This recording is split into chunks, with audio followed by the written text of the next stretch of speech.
सर्वप्रथम या ठिकाणी मी अभिजित पाटलांचं मनापासून आभार व्यक्त करतो की त्यांनी आपल्या कुटुंबातला समजून आम्हाला सहकुटुंब इथे बोलवलं आणि पूजा करूनच पोथीपूजनाचा कार्यक्रम संपन्न झालाय। ती संधी, तो योग या ठिकाणी आला, त्याबद्दल आपल्या सगळ्यांचे मनापासून आभार व्यक्त करतो। हे खरं आहे की विठ्ठल सहकारी साखर कारखाने महाराष्ट्रातलं कारखानदारीतलं वैभव आहे। आम्ही लहानपणापासून या कारखान्याच्या मोठेपणाबद्दल, या कारखान्याच्या वैभवाबद्दल त्या ठिकाणी ऐकलं होतं।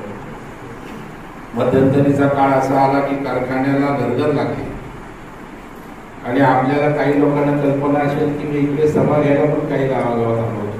काही गावाची लोक असतील, एक निवडणूक झाली, त्याच्यामध्ये अभिजित पराभव झाला, पण ते फिरलेला विठ्ठलसाठी पाहिला दिलीप चौधरीने पॅनल टाकलं होतं। मला काय माहित नव्हतं, भाऊ या कारखान्याला ताकद द्या, परंतु नशिबात असायला लागतं। मला वाटतं विठ्ठल कारखान्याचं नशीब आमच्या अभिजितच्या हातून लोकांचं हे त्या ठिकाणी होतं आणि म्हणून मग त्यांनी या ठिकाणी आपल्यासाठी, इथल्या सभासदांच्या रक्षणासाठी त्या ठिकाणी उडी घेतली आणि खरं म्हणजे पहिले ते कारखान्याकडे आमच्याकडे कर्ज मागायला आले त्यावेळेला कारखान्याची एवढी लायबिलिटी होती की जगातली कुठलीही बँक मदत करू शकते नसते।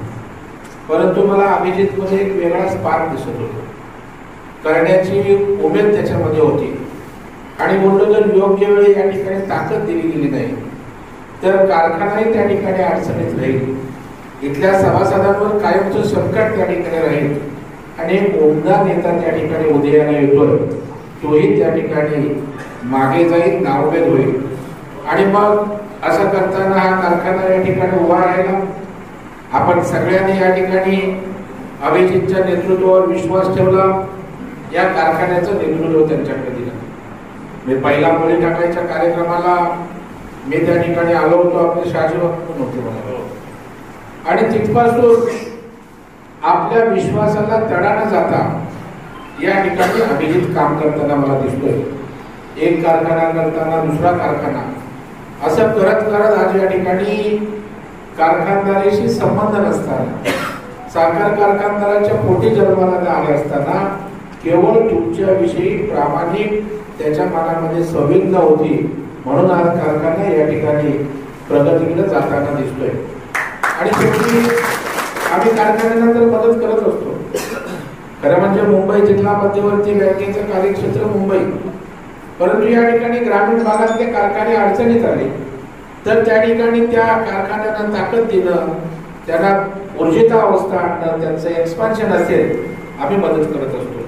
परंतु या ठिकाणी खऱ्या अर्थाने कारखाना अडचणीतला बाहेर काढण्याचं धाडसाने काम या राज्यात कोणी केलं असेल तर ते अभिजित पाटलांनी ताकदीनं केलं आणि म्हणून मुंबई जिल्हा बँक पूर्णपणे ताकदीनं त्यांच्या मागे काल होती, आज आहे आणि उद्याही अभिजित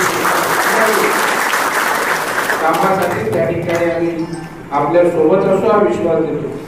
त्यांच्या मनाचा मोठेपणे आम्ही कधी आयुष्यात केलेलं काम सांगत नाही, परंतु मध्यंतरी आपल्या कारखान्याची थोडी अवघड परिस्थिती लोनच्या संदर्भात झाली आणि आम्हाला काळजी असते आपण एनपीएस जायला नको, त्यामुळे अभिजित बोलला, भाऊ जरा तात्पुरता आम्हाला रिलीफ द्या।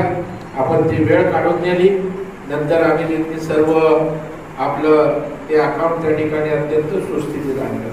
कारण शेवटी एकदा पाय घसरला, मग तो कारखाना असो किंवा बँक असो, तर पुन्हा त्याला उभारी घ्यायला काय त्रास असतो याची मला पूर्ण कल्पना आहे। आणि मग जर मेहनतीतनं एवढा कारखाना उभा केला, आज हजारो लोकांचं भविष्य कारखान्यावर आहे, अशा वेळेला खालीचा वाटा म्हणून त्याच्या मागे उभं राहण्याची संधी त्या ठिकाणी जर मिळत असेल तर पांडुरंगानेच आपल्याला माझ्या या मायबाप जनता जनार्दनासाठी त्याच्या मागे उभं राहण्याची त्या ठिकाणी शक्ती आणि ताकद दिली असं मला या ठिकाणी वाटतं।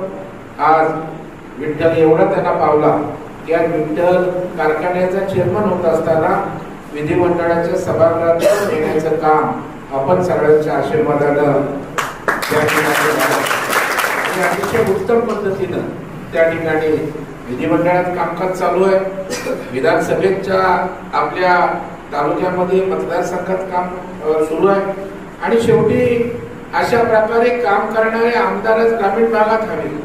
खऱ्या अर्थानं कारखानदारी ग्रामीण भागाची मुख्य आर्थिक उलाढाल करणारी संस्था आहे.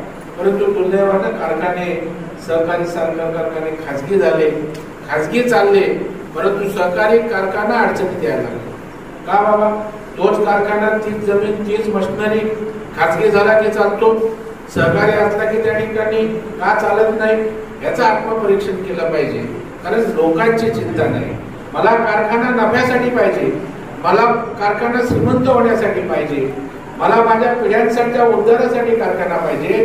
परंतु सहकारी तत्वावर लोकांचा कारखाना असतो, तो लोकांसाठी असतो. म्हणून अभिजितने सहकारी कारखान्यावर त्या ठिकाणी प्रेम केलं आणि लोकांसाठी त्या ठिकाणी काम करतोय. आणि म्हणून बघा, आज राज्याचे मुख्यमंत्री माननीय देवेंद्र फडणवीस साहेब यांनी त्या ठिकाणी त्यांना आशीर्वाद दिला. हे कुठल्या पक्षाचे आहेत, कुठल्या जाती धर्माचे आहेत, यापेक्षा माझ्या शेतकऱ्याला ताकद देतोय.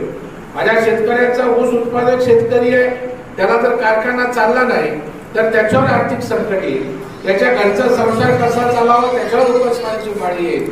आणि म्हणून जर एखादा तरुण ताकदीनं त्या ठिकाणी मैदानात उभा असेल तर त्याला ताकद दिली पाहिजे. या भावनेतनं मला वाटतं किती पैसे एनसीडीसीचे 267 कोटी रुपये माननीय मुख्यमंत्र्यांनी दिले आणि त्याच्यात आर्थिक सक्षम हा कारखाना झालाय.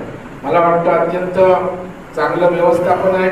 आपल्या सगळ्यांचा आशीर्वाद त्यांच्या पाठीशी राहू, ते आणखी या ठिकाणी मोठे होऊ आणि इथल्या शेतकऱ्यांची चांगल्या पद्धतीनं त्यांच्या हातून सेवा व्हावी. आपण आणखी भोजन त्या ठिकाणी करताय, इथेनॉल आपण निर्मिती करताय. आता सीएनजीचा प्रस्ताव आहे. आपल्या एक्सपान्शन साठी सुद्धा अभिजित आणखी काही पैसे लागले नक्की आपल्याला उपलब्ध होतील. विश्वासही या ठिकाणी देतो. कारण जो काम करतो, जो लोकांच्या भल्याची चिंता करतो, जो आपल्या राज्याच्या विकासासाठी हातभार लावणारा प्रकल्प आज हिमतीनं त्या ठिकाणी यशस्वी करत असेल तर आमच्यासारख्याचं कर्तव्य आहे त्यांच्या मागे ताकदीनं या ठिकाणी उभं राहिलं पाहिजे. आणि त्याच भावनेनं एका भावाच्या नात्यानं जेव्हा अभिजित त्या ठिकाणी सांगतो त्यावेळेला मी त्याच्या सोबत असतो. भविष्यात त्या ठिकाणी त्यांनी जे प्रकल्प चांगले इथल्या जनहितासाठी, इथल्या शेतकऱ्यांच्या भल्यासाठी घेतील, आम्ही सारे, मी असेल, आदरणीय मुख्यमंत्री महोदय असतील, त्यांच्या मागे ताकदीनं या ठिकाणी असू हा विश्वास या ठिकाणी देतो.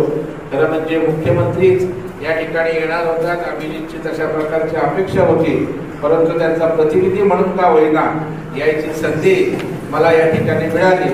आणि मला तेवढा कॉन्फिडन्सचा विश्वास आहे, अभिजितलाही माहित आहे, मी बोललो की माननीय मुख्यमंत्र्यांचा वरदहस्त आणखी भक्कम त्या ठिकाणी आपला जो काही सीएनजीचा कार्य हे आहे प्लॅनचं ओपनिंग, त्यावेळेला निश्चितपणे आम्ही 100% आपण माननीय मुख्यमंत्र्यांना गळ घालू आणि या इथल्या शेतकऱ्यांना मार्गदर्शन करण्यासाठी, शेतकऱ्यांचं दर्शन घेण्यासाठी नक्कीच माननीय मुख्यमंत्री या ठिकाणी येतील हा विश्वास या ठिकाणी देतो. खरं म्हणजे एक पांडुरंगाची पवित्र भूमी आहे. विठ्ठलाच्या नावानं कारखाना होता आणि विठ्ठल साखर कारखाना बंद पडणं किंवा तो चालू नाही ही खऱ्या अर्थानं भक्तांसाठी या महाराष्ट्राची सुद्धा नामुष्की होती. त्याच्यामुळे तो कारखाना पूर्ववत करण्याचं पुण्याचं काम सुद्धा पांडुरंगाचा भक्त म्हणून आपण या ठिकाणी केलेलं आहात. आपण यशस्वी होत जाणार. आपल्या नावाचंच अभिजित आहे, त्याच्यामुळे आपली जीत ही आता उत्तरोत्तर पुढे पराभव येणार नाही हाही मी आत्मविश्वास या निमित्तानं व्यक्त करतो. आपलं 20 लाखाचं टार्गेट आहे. मला वाटतं राज्यात सगळ्यात मोठं टार्गेट आहे का? राज्यात सगळ्यात मोठं म्हणजे 15-16 पर्यंत जातात, परंतु 20 लाखाचं गाळप घेणं एक मोठा धाडशी अशा प्रकारचा टप्पा आणि टार्गेट त्यांनी या ठिकाणी ठेवलंय. निश्चित ते या ठिकाणी यशस्वी होईल. आज पोथीपूजन झालेलं आहे आणि पोथीपूजन होत असताना पोत्याचं रक्षण करणारे आमचे सौभाग्यवती पण आहेत. आपण आपण काय आपलं जमून सगळं आणतो, पण पोत्यात टाकून रक्षण करण्याचं काम जे करतं त्या माझ्या सौभाग्यवती याही आल्यात आणि चिरंजीव पहिल्यांदाच आहे, तेही अभिजितच्या पावलावर पाऊल ठेवून त्या ठिकाणी निश्चित शेतकऱ्यांसाठी समाजासाठी सुद्धा आदर्शवत अशा प्रकारचं काम करतील आणि त्याच्यामुळे कौटुंबिक वातावरणात हा कार्यक्रम होतोय. काय असतं, कार्यक्रम तर 10,000 20,000चे होतात, परंतु त्याच्यात आपलेपणा प्रेम नसतो. आज अभिजितने मला बोलवलं आणि आमचं कुटुंब तुमचं कुटुंब हा एक विठ्ठल परिवार म्हणून आज या ठिकाणी आपण एकत्रित आहोत आणि हेच आपलं कुटुंबाचं नातं, आपला स्नेह त्या ठिकाणी भविष्यात वृद्धिंगत होत. आई जगदंबा पांडुरंग रखुमाई तुम्हाला सगळ्यांना उदंड आयुष्य देऊ आणि तुमच्या या शेतकऱ्यांच्या आयुष्यामध्ये चांगल्या प्रकारचे आर्थिक सुबत्ता येवो, आपल्याला भरभराट हो अशी विठ्ठलाच्या चरणी प्रार्थना करतो. अभिजितला खूप खूप शुभेच्छा देतो. मला बोलावलं, माझ्या हस्ते पोत्याचं भूमी आपलं उद्घाटन केलं. माझा हात नशीबवान आहे. नंबर बँक मी ताब्यात घेतली, जेव्हा निवडून आलो तेव्हा 1200 कोटीची बँक होती, त्यात 15,000 कोटीवर त्याच्यामुळे माझा हात लागतो तिथं त्या ठिकाणी भरभराट आहे.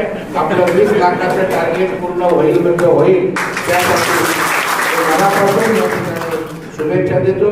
आपल्या सर्व संचालक मंडळ सभासदांचा आशीर्वाद त्यांच्या मागे राहू, कारण आपण त्यांची ताकद आहात, आपण त्यांची प्रेरणा आहात. जर सभासद ताकदीनं असतील तर तुमच्या विश्वासावर आणखी धाडसाने एक प्रगतीचे टप्पे ते नक्की या ठिकाणी पार पडतील हा विश्वास आहे. पुन्हा एकदा माननीय मुख्यमंत्री महोदयांच्या वतीनं सुद्धा आपल्या सगळ्यांना या पोथी पूजनाच्या निमित्तानं शुभेच्छा देतो.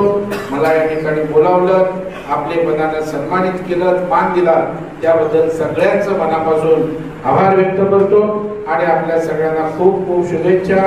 आज कार्तिकी आहे, कार्तिकीच्या या ठिकाणी सगळ्यांना मनापासून शुभेच्छा आणि पांडुरंग विठ्ठल रखुमाईला प्रार्थना करतो की सगळ्या भक्तजनांचं आपण संरक्षण करतो, आशीर्वाद देतो.